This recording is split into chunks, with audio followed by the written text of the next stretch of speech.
Let me be brutally honest with you about what transpired, because anything less would be a disservice to the chaotic labyrinth of justifications and endless replays that now define my mind. And truthfully, I'm still trying to process how my meticulously constructed perfect life detonated so spectacularly. My name is Alara.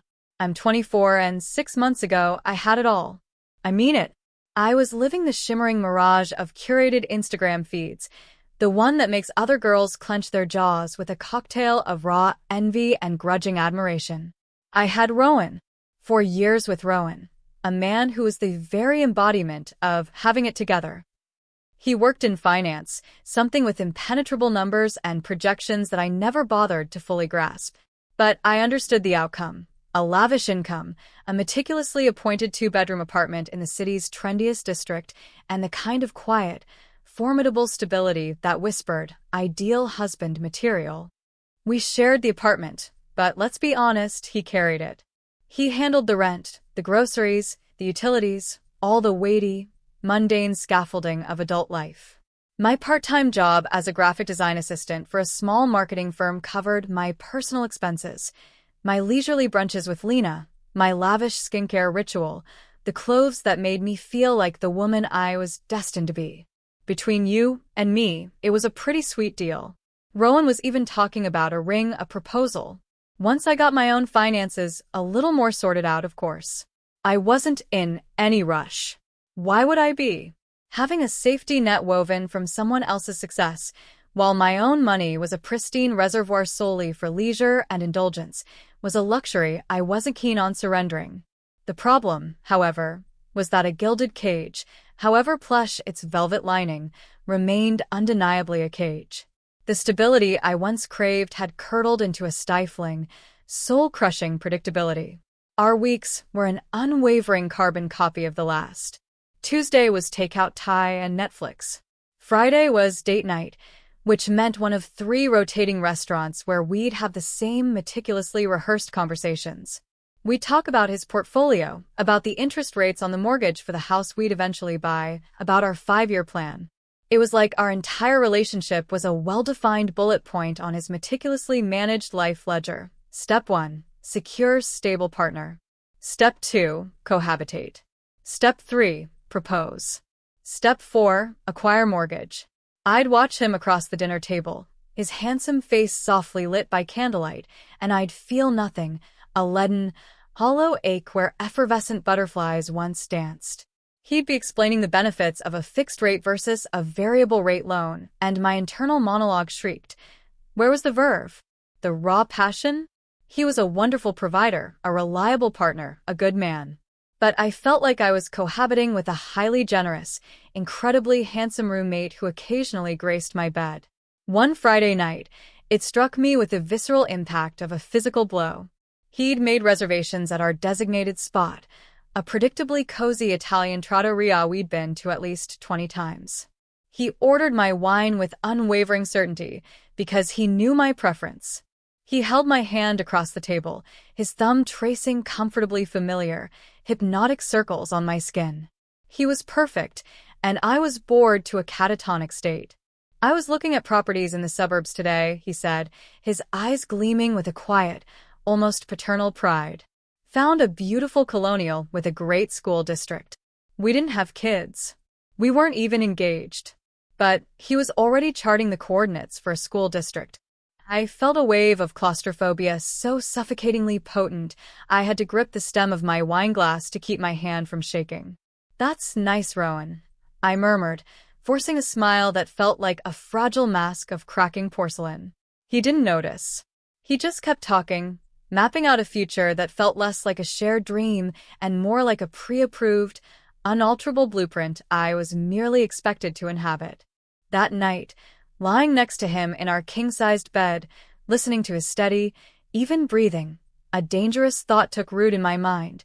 Is this the apex? The sum total of my existence? I was 24, and I felt like my life was already over, neatly packaged, labeled, and filed away into an immutable future. Comfort had become a sterile anesthetic. I yearned for the raw, untamed current of being alive. The next evening, my best friend, Lena, dragged me to a birthday party for her boyfriend, Finn. The apartment was loud, crowded, and pulsating with an untamed energy that our own gilded cage hadn't witnessed in years. And that's when I saw him, Kale. He was part of Finn's larger friend group, a musician with laughing eyes and a constellation of swirling, vibrant ink peeking out from the collar of his shirt. He wasn't talking about real estate. He was holding court, weaving an animated narrative that held everyone rapt. When his gaze snagged mine from across the room, he didn't just glance away. He held it with an undeniable magnetism, and a slow, utterly genuine smile unfurled across his lips. It was a potent, forbidden spark in the suffocating darkness of my perfect life. That spark reignited a dormant ember within me, a flame I'd long presumed extinguished. Kale broke away from his group and made a direct, almost preordained, beeline for me. "I don't think we've met," he said, his voice a low, resonant hum over the thrum of the music. "I'm Kale."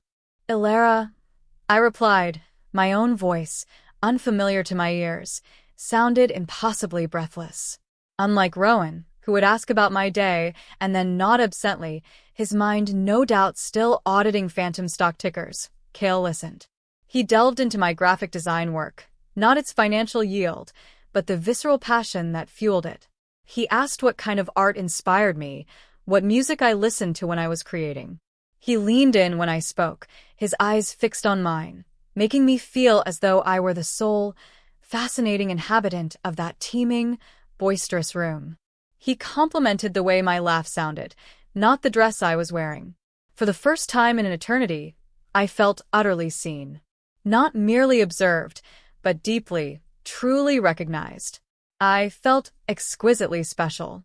I wasn't just another bullet point on a man's life ledger.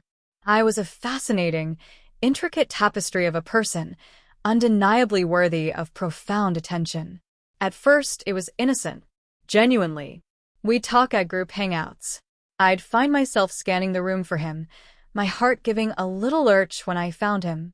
There was a heady, almost corporeal flirting, an undeniable electricity that crackled in the air between us that made me feel radiant and irrevocably desired. It was a potent narcotic, and I plunged instantly into its intoxicating depths. I'd go home to Rowan's quiet stability, to his gentle, predictable affection, and feel like I was returning to a muted, sepia-toned existence after a dazzling plunge into Technicolor. Then, Kale started texting me. Just ephemeral breadcrumbs at first. A perfectly curated meme he thought I'd find funny. A haunting song recommendation. Then he asked, "Coffee? Just the two of us? I want to hear more about that design project without shouting over a party." A distant, faint warning bell chimed somewhere in the forgotten corners of my conscience, but I expertly smothered it with a swift, well-rehearsed justification. What palpable harm could possibly arise? We were merely friends, after all. It's not wrong to have a male friend who appreciates me. Rowan had his work friends, his gym buddies. Why couldn't I have a friend who was interested in my creative side? That first coffee date felt like an elixir of pure, unadulterated fresh air. We talked for 2 hours, and not once did the discourse veer into the sterile landscapes of mortgages or retirement plans. We talked about travel, about art, about ludicrous, half-forgotten childhood escapades. He made me laugh. A deep, reverberating, belly-aching laugh that had been a stranger to my lungs for years. It felt exquisitely good, disarmingly easy. I started looking forward to his texts, more than I looked forward to Rowan coming home from work. The insidious tendrils of secrecy began to coil subtly around my days. I'd covertly angle my phone away from Rowan when a text from Kale came through. I started setting it face down on the nightstand. When Rowan asked how my day was, I'd edit my response, meticulously leaving out the 2-hour coffee with a friend. I told myself it wasn't because I was doing anything wrong. It was because I knew Rowan. He was a good man, but he was also a little possessive. He'd occasionally glance at my phone when he thought I wasn't looking. He'd ask questions that felt just a little too pointed. "Who were you with? Where did you go?" So, I started fighting back. I put a clandestine passcode on my phone, a barrier I had never before conceived. When he'd ask about my plans, my voice would assume an immediate, razor-sharp defensive edge. Why do you need to know every single thing I do, Rowan? Don't you trust me? You're suffocatingly paranoid lately. I'd flip it back on him, making him the bad guy. I watched him retreat, a wounded, confused shadow flicker in his eyes, and a dark, insidious part of me felt a perverse thrill of triumph. I was meticulously carving the emotional chasm necessary to rationalize my burgeoning transgressions. I was casting him as the unwitting villain in a narrative where I, the secret heroine, sought liberation and emotional succor. It was a lie, of course, but it was a lie I was starting to believe. The fragile line I'd sketched in the sand was systematically eroding with every secret coffee, every flirty text. The emotional connection with Cale was rapidly escalating into a blazing inferno, more intense than anything I'd felt with Rowan in years. With Rowan, I felt safe, cared for, but also a permanent, easily dismissed fixture. He assumed I would always be there, a fixed point in his well-planned life. So the exhilarating effort, the intoxicating pursuit, had long since atrophied. With Cale, I felt ardently desired, exhilaratingly spontaneous, like a coveted prize perpetually on the brink of being claimed. Looking back, perhaps Rowan was merely comfortable, settled into the deep, quiet reverence of a long-term commitment. But I had no appetite for comfort. I craved exhilarating, untamed passion. I needed someone who made me feel like I was a universe worth conquering. One rain-slicked evening, after a soul-numbing week steeped in Rowan's dry recitations of quarterly earnings reports, I met Cale for a drink. The one drink turned into three. The bar's low, conspiratorial golden light casting everything in a hazy, dreamlike intimacy. He reached across the table and tucked a stray strand of hair behind my ear, his fingers brushing against my cheek. The simple touch sent a jolt, a searing electric current, through every nerve ending in my body. "You're incredible. You know that," he whispered, his eyes dark, pupils dilated, brimming with an emotion I would not, misinterpret. That night, things crossed the line physically. We went back to his charmingly chaotic, artistically cluttered apartment nestled above a vintage record store. In that moment, pressed against him, Rowan vanished from my consciousness as if he'd never existed.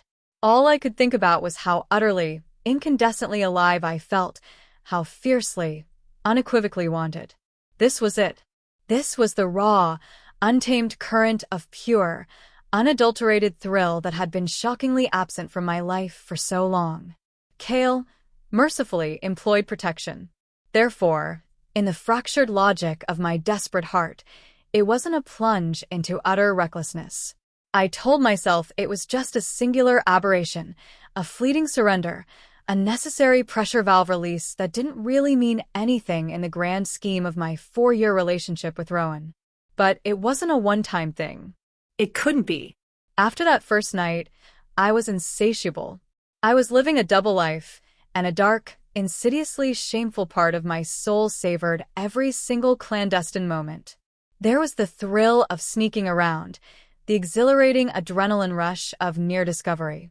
There was the intoxicating, almost dizzying power of being ardently desired by two diametrically opposed men, one who offered a future of unassailable security, while the other offered a present of heart-pounding, untamed passion. I became a master of choreographed deception. I started being deliberately distant with Rowan, meticulously engineering skirmishes over the most inconsequential trifles, the way he loaded the dishwasher, the volume on the television, just so I'd have an excuse to storm out of the apartment and flee directly to Cale's embrace. When Rowan, sensing my unhappiness, would try to plan romantic dates or surprise me with little gifts, I'd find something wrong with them. "It's so transparently cheesy, Rowan. You're performing, not feeling. This isn't spontaneous. It's a chore." Whatever excuse I could concoct to push him away, because everything he did felt forced and clumsy compared to the natural, electric chemistry I had with Cale. I was systematically gaslighting him, eroding his very perception of reality, though I was blissfully ignorant of the clinical term. Then he'd confront me, his brow furrowed with genuine concern. Ilara, you're different. Distant. Tethered always to that phone. And I'd turn it around on him with a chilling, calculated precision. You're spiraling into paranoia. Your lack of trust is palpable. Perhaps if you dedicated an iota more attention to me instead of your inscrutable ledgers, I wouldn't be compelled to seek stimulating discourse elsewhere. I made him question his own instincts, his own reality. The sickest part is I felt a perverse, dark satisfaction from it, making him doubt himself while I was out there doing exactly what he suspected. I systematically weaponized our intimacy, too. With Rowan, I became cold, unresponsive. I'd lie there like a lifeless, splayed doll, making him feel clumsy and unwanted. Then I'd cast blame on him for our desolate emotional landscape. That initial spark, that visceral connection, has simply withered. I'd tell him, my voice filled with faux sadness, knowing damn well I was hoarding every ember of my passion, every flicker of my fire, for another. When he'd ask, desperate and confused, what he could do to fix things, I'd give him impossible standards, a perpetually shifting labyrinth of expectations. First it was, we need more date nights. When he planned them, it was, I want different types of dates.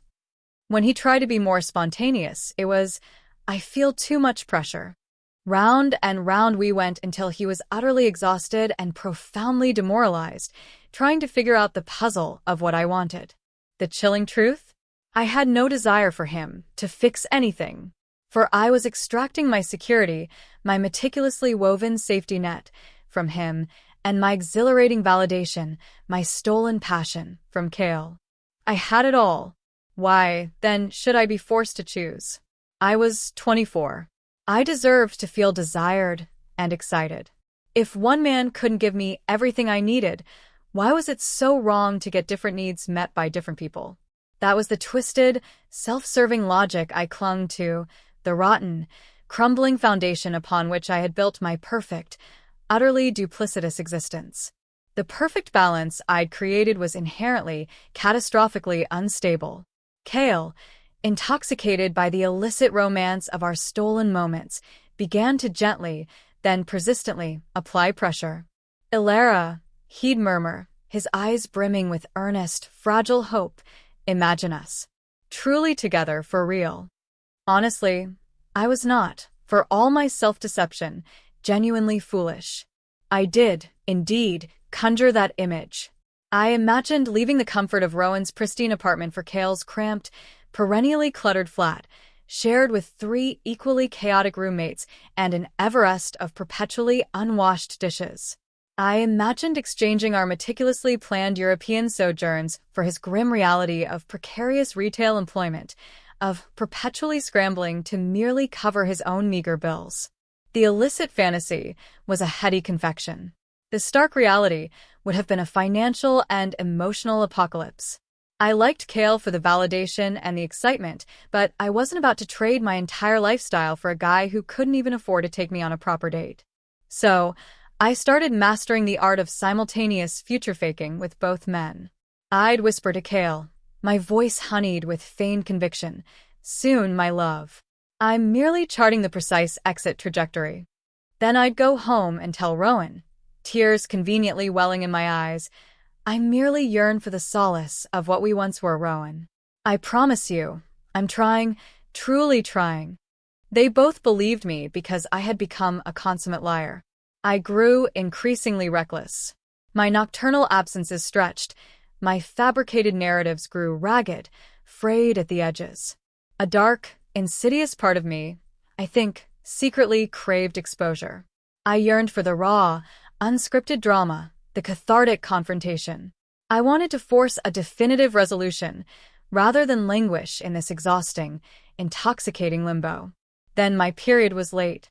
The brutal realization didn't merely dawn. It erupted, a seismic shockwave, like a bucket of icy water flung with malicious intent. I'm usually as regular as a clock. When I was 3 days late, a cold, serpentine tendril of panic began to coil its way up my spine. The morning I was 5 days late, I drove to 3 disparate pharmacies across 3 strategically chosen neighborhoods, consumed by a paranoid fear of recognition. I sat on the cold, unforgiving tiles of my bathroom floor at 6 a.m. The city still dark and quiet outside. The trio of sterile plastic sticks were lined up on the counter. I was desperately praying, bargaining with a universe whose existence I fundamentally doubted, for them to be negative. But deep down I already knew. When that second faint pink line appeared on the first test, and then the second, and then the third, my first thought wasn't about a baby. It wasn't about becoming a mother. It was pure, bone-chilling strategic calculation. Damage control. My mind raced, flipping through a mental calendar.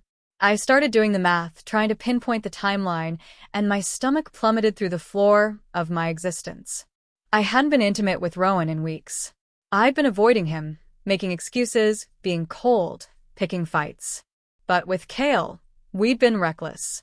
There was that singular, wine-fueled, passion-drenched night, weeks ago, when the unthinkable occurred. The condom had failed. We were both so caught up in the moment. We didn't stop. We laughed about it afterward, blissfully, devastatingly ignorant. I knew with a wave of nausea that the baby was almost certainly Kale's.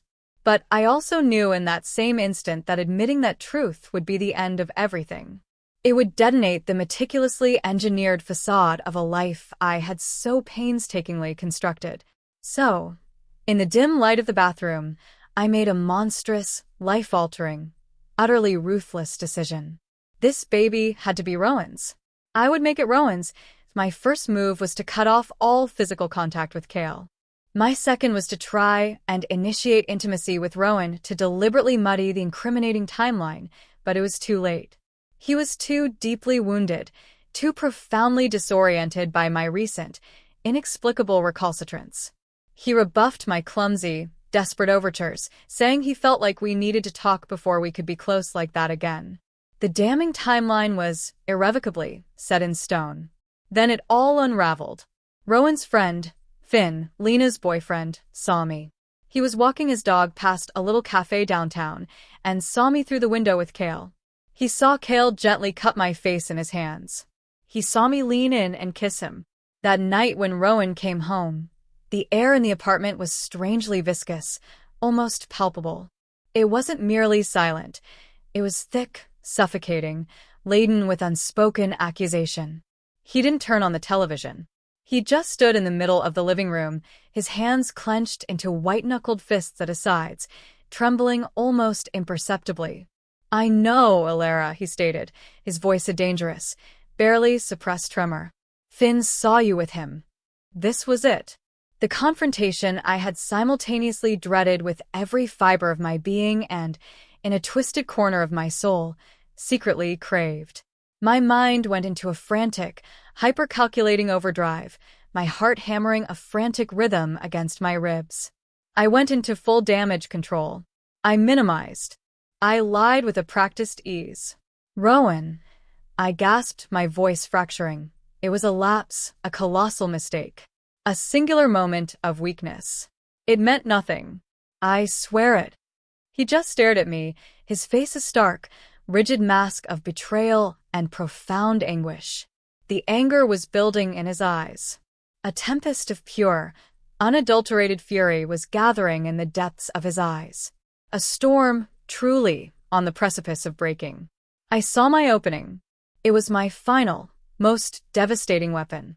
Right in the middle of his fury, as he started to bellow about 4 irreplaceable years of his life, I dropped the bomb. "I'm pregnant," I whispered, my voice a delicate, engineered wisp, allowing carefully manufactured tears to stream freely down my face. I watched his face change. The fury didn't just stop, it evaporated. It was replaced by shock, then confusion, and then something else. A cold, almost surgically calculated expression I had never, in all our years, witnessed on his features. This, I knew, was my precarious, final chance. I rushed forward, trying to wrap my arms around him. "I'm so utterly terrified, Rowan," I sobbed, launching myself forward. "I need you. This can be our phoenix moment, a profound fresh start for us, for our burgeoning family." I swore up and down, on the sacred covenant of our 4 years together, on the meticulously curated life we had so carefully planned, that this child was undeniably his. I conveniently, strategically omitted the catastrophic detail of the condom's failure with Kale. I was staking everything on the fundamental decency of his love for me, on his inherent moral compass, believing it would effortlessly eclipse the transient surge of his anger. In my mind, this, after all, was the immutable societal contract, the very essence of masculine duty. Men protected, men provided. If he really loved me, he'd magnanimously overlook the transgression and pivot towards our shared, inevitable future. But instead of falling apart or begging me to work things out, Rowan, instead of fracturing, became terrifyingly, chillingly calm. He gently, almost clinically, detached my clutching arms and took a deliberate step back. His voice, when he finally spoke, was stripped bare of all discernible emotion, a flat, guttural monotone. "Pack your belongings," he articulated. I stared at him, bewildered. "What?"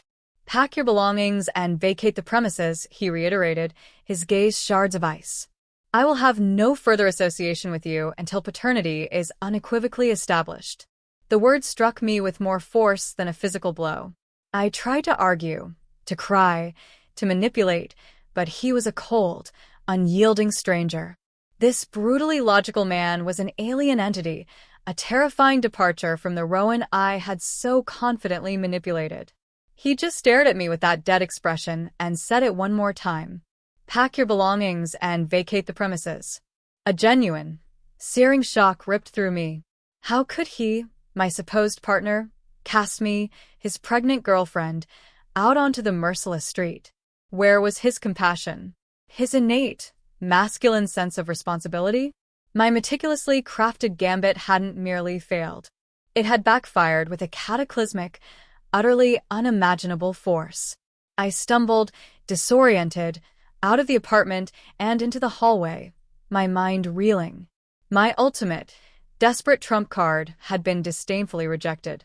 The man I thought I could control with tears and a shared history had turned into an impenetrable block of granite. I ended up on Lena's threadbare couch, my shattered existence crammed into 2 hastily packed suitcases at my feet. This, I vehemently assured myself, curled beneath a scratchy, inadequate throw blanket, was far from over. Not by a long shot. This was just a setback. A dramatic, painful setback, but I was a master strategist now. I immediately started meticulously plotting my inevitable resurgence. The undisputed linchpin, I instinctively understood, was this nascent life. Deep down, a desperate, self-preserving corner of my psyche clung ferociously to the sliver of a possibility that the child was, against all odds, truly his. Perhaps I had egregiously miscalculated the precise dates. Perhaps a cosmic anomaly, a divine miracle, had intervened. I had to believe that because the alternative outcome was too utterly soul-shattering to even countenance. Housed precariously on Lena's couch, my mind became a relentless, ceaseless engine of subterfuge. The first step was to forge the definitive narrative. I was the quintessential victim. Poor, vulnerable Alara. Pregnant and ruthlessly cast aside by her cruel, unforgiving ex-boyfriend, who lacked the basic human empathy to overlook a singular moment of weakness. I conveniently excised the inconvenient truth that said moment had spanned a relentless, month-long affair. I focused on how he was prioritizing his bruised, fragile ego over the very well-being of his presumed unborn child. The majority, especially the women in our social orbit, proved predictably sympathetic. Real men step up, they'd cluck, over glasses of sympathetic wine, sparkling cider for the virtuous, suffering me. He's revealing his true, contemptible colors. I hoarded every supportive platitude like precious ammunition for the day I would inevitably confront him again. When Rowan, via a curt, impersonal text message, informed me that he would pay for all pregnancy-related medical expenses after paternity was confirmed, I interpreted that as my implicit permission slip, a green light for my vengeful expenditures. I decided that if I was going to be pregnant and miserable, I might as well get the utterly lavish VIP treatment. I researched the most obscenely expensive pregnancy options my frantic research could unearth. a concierge luxury midwife service, an elite doula package, organic, gourmet meal delivery, indulgent prenatal massage therapy, even acupuncture for stress management. I reasoned that the more exorbitant every expense became, the deeper the crushing weight of guilt he would inevitably bear later for making me handle it all alone. I wanted him to see those bills and recognize the true depths of his monstrous abandonment. I went absolutely, gloriously wild. Designer maternity couture from a pea in the pod. The most exorbitantly priced prenatal vitamins on the market. Weekly, indulgent spa treatments for pregnancy-related stress. I justified every single opulent expenditure as imperative for the baby's optimal well-being. Meanwhile, I still maintained a tenuous, deliberately ambiguous contact with Cale, but I kept things vague. He kept asking what we were going to do, if the baby was his. I'd deftly deflect or abruptly pivot the subject. Let's merely cross that particular bridge when we are forced, inescapably, to confront it, I'd say. Honestly, I hadn't permitted my mind to seriously, genuinely entertain that devastating possibility. In the self-serving, fantastical theater of my mind, this child had to be Rowan's. It was the sole narrative arc that did not culminate in utter, irredeemable ruin. I started having elaborate, meticulously detailed daydreams, the paternity test results miraculously affirming Rowan's fatherhood, his subsequent, tearful breakdown, his abject, remorseful apologies for ever doubting me, a dramatic, public reconciliation. I fantasized about him proposing to me in the sterile confines of the hospital, a massive, blinding diamond proffered as recompense for all the pain he had inflicted. The medical bills started piling up, but I wasn't worried.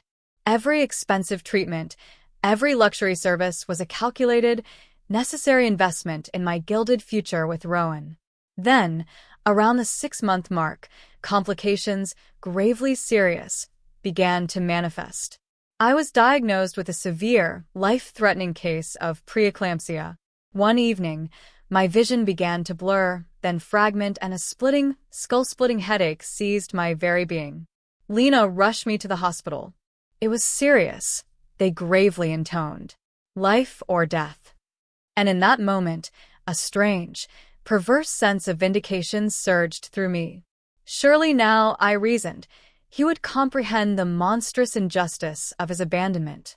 But even when I was in a hospital bed hooked up to monitors, even when the doctors told us the baby might not make it, Rowan, however, remained chillingly, immovably firm. His response, relayed through his bewildered mother, was an echo of his previous, unyielding decree. He was praying for my health and the child's well-being. But he would not, under any circumstances, deepen his involvement until the DNA results were unequivocally presented. I couldn't understand it.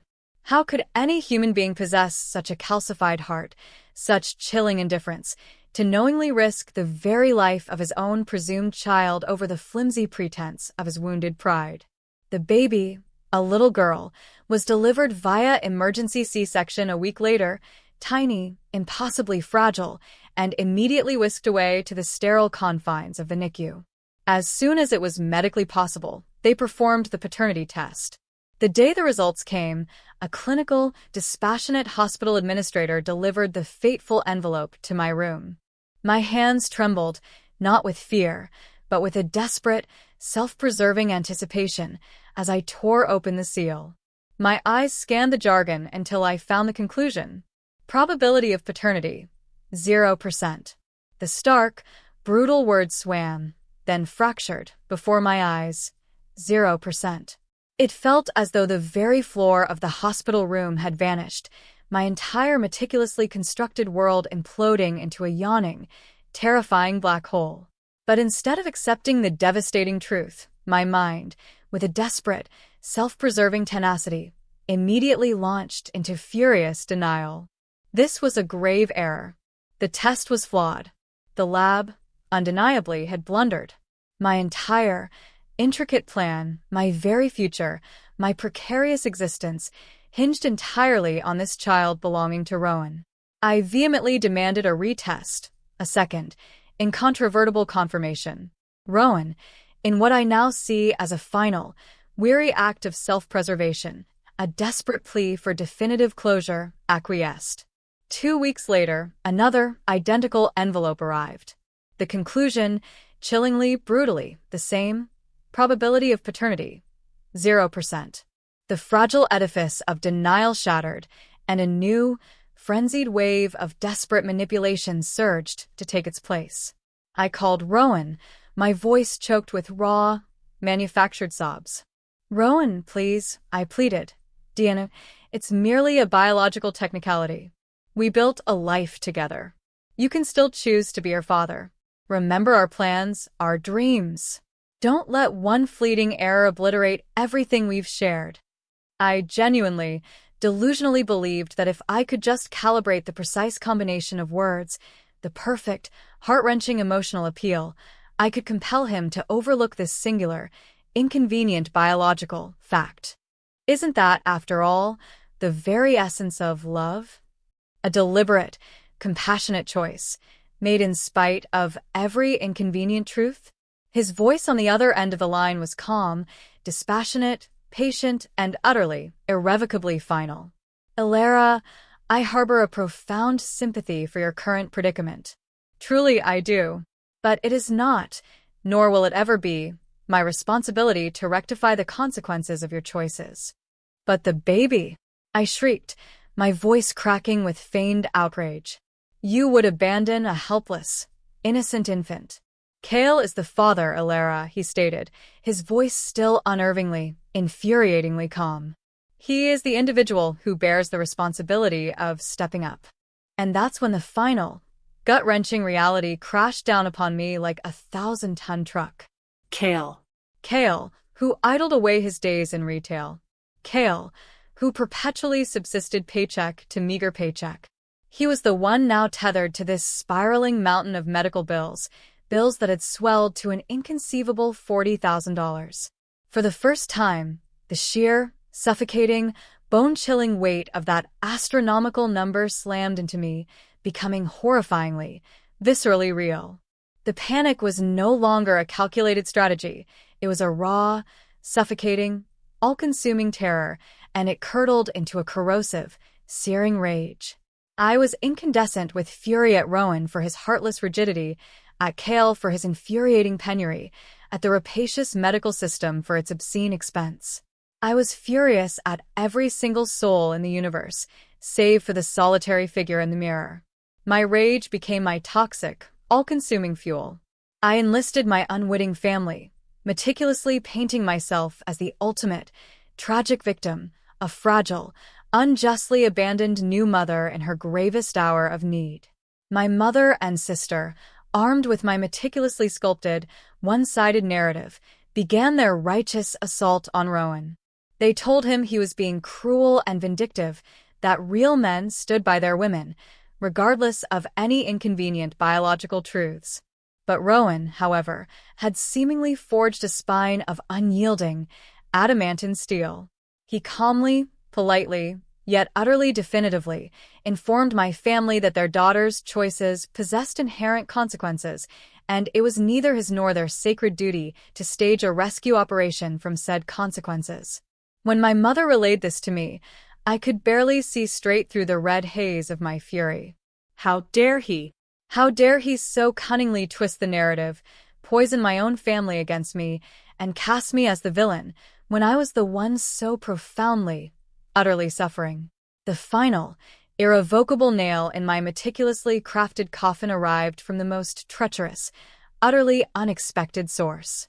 Apparently, Finn, Lena's boyfriend, had been meticulously archiving everything.